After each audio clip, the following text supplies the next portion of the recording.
What's going on, players? I am Lynn Allen, and today we're going to react to Hobbies by theodd1sout. I know I've been gone for a while, but it feels good to be back. I was kind of on a break. I'll explain that in another video. But yeah, let's get into this. Parents want their children to be well-rounded, but the problem that every parent faces is that 7-year-olds would rather watch any video on YouTube than learn how to play the violin. So, how do these concerned parents get their children to be more active? Answer, they force them. Now, forcing your kids into activities isn't a bad thing. In fact, overall, it's extremely helpful. Forcing kids into doing something they don't want to do is the only way we can get them to go to school. Okay, saying that out loud kind of sounded wrong. Doing extra activities, especially at a young age, not only teaches you important skills, but it also teaches you what your interests are. How are you going to know if you don't like ballet unless you try it? I've tried it, and now I can say with confidence, ballet is not for me. I'm sure I'm not the only one who's had to deal with parents signing you up for sports, instruments, and more sports. I think when you're really young, you don't realize that you have a choice. Your parents just start taking you to soccer practice every Wednesday, and you think, oh, okay, I guess I'm doing this now. But all the activities I was forced into, while I never got invested in any of them, I'm still glad I did them, you know? I can get I that. forgot how old I was when my mom signed me up for soccer, but I was little enough for the goals to look like this. I can't tell you how many games you won or how many goals I scored. It was probably close to 0, because I ultimately didn't care about soccer. The only thing I cared about was getting a treat after every game, because I earned it. I know some kids who really enjoyed playing soccer. I forget which Right, and a lot of people do enjoy soccer. And I have tried soccer when I was little, too. That sport's just not for me. It just didn't really spark my interest too much. I don't know, there was something about it. Like, I like soccer, but, you know, it's just not for me to play. I'll watch it, and I'll enjoy cheering on my team, but it's just not for me. I mentioned this, but back in the day, there was this kid I knew named Micah. He used to live in the house directly behind mine, and we were on the same Little League soccer team. He was really good at soccer, probably better than I'll ever be, and he still plays to this day. Really? Well, okay, it's been 4 years since I last talked to him, but he was still playing soccer to this 4 years ago. Now, did Micah's parents initially force him into playing soccer?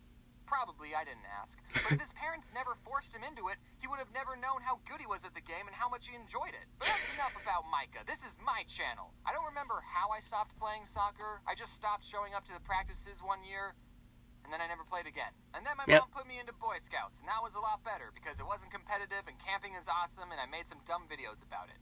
So it was a return investment. Another activity my mom put me in was this martial art class called Aikido. I'm honestly surprised I've gotten 107 videos without mentioning Aikido once. Probably because it was boring and nothing interesting happened. My mom put me and my twin sister into Aikido, and we both agreed that it was boring and we didn't like it. So we decided not to remind my mom whenever she had to take us to class. And surprisingly, she forgot most of the time. Okay, look, whenever the sensei was talking, we had to sit on our knees, and that gets uncomfortable after 2 seconds. What is Aikido, I hear you asking? Aikido is a special form of martial arts. What is it, like meditation? It teaches you how to fight. Aikido is all about self-defense and to also not hurt the attacker. You know those self-defense techniques that are like, if someone tries to attack you, use your keys as a knife and stab them. Aikido is not that. An Aikido master will take an attacker's arm, spin them around, and then pin them down to the floor. Now that sounds really cool on rice paper, like if someone goes to attack you, and then you block their punch and pin them to the ground, and you just give them a look like, you want to take me on, kid?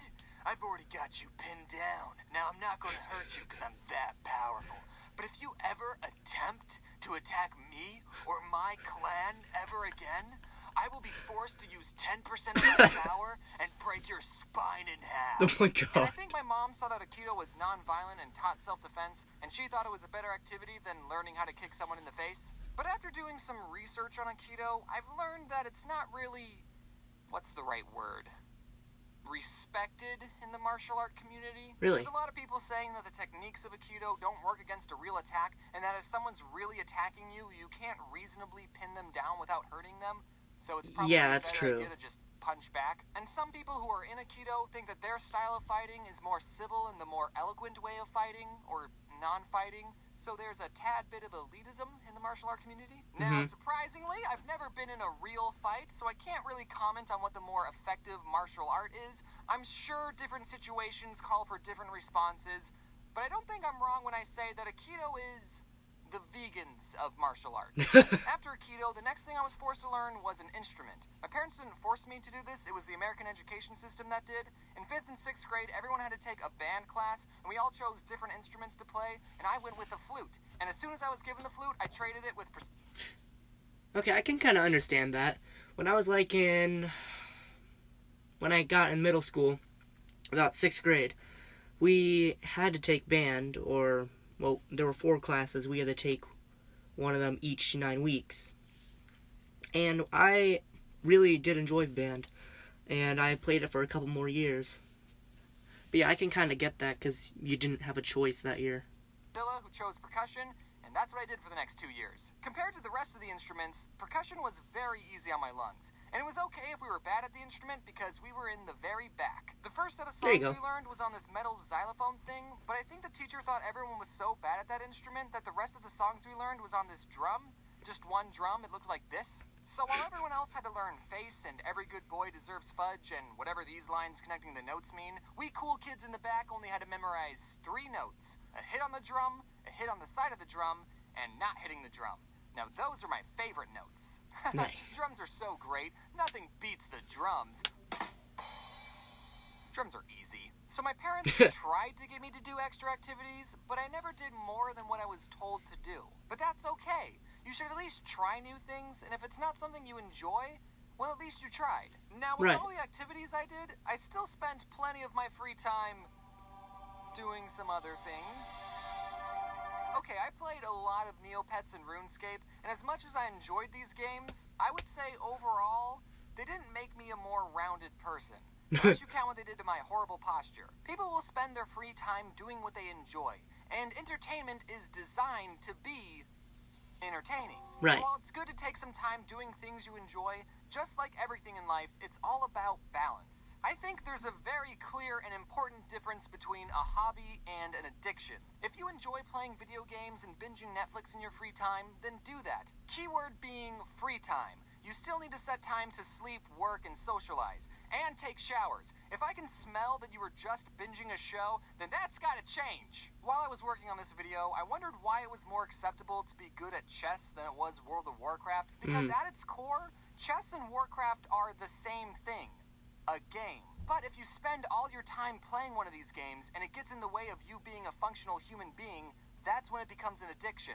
And I would bet you $1 crisp bill that more people have gotten addicted to Warcraft than chess. And that's why I believe there's a bad stigma with that game.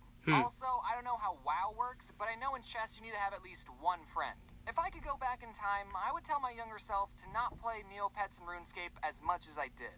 I would have told me, hey, you should try out other things too, like rollerblading or the flute.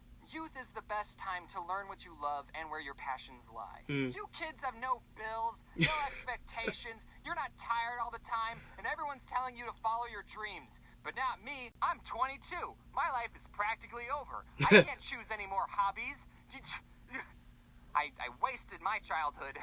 I'm not saying don't play video games or don't watch YouTube. I understand that my main demographic is people who watch YouTube. But like I said before, it's all about the balance. Trademark. So go out there, try new things, join a club, go on a walk, draw something. I'm biased, but make a comic, write a short story, find a recipe online and cook something, or read a book. Take breaks, yes, but never stop learning. And when you're an adult, you can force your children to learn too. Happy 2019, everyone. How are you all doing on your New Year's resolutions? Are you still keeping track of those? Surprisingly, a lot has happened for me in 2019 already.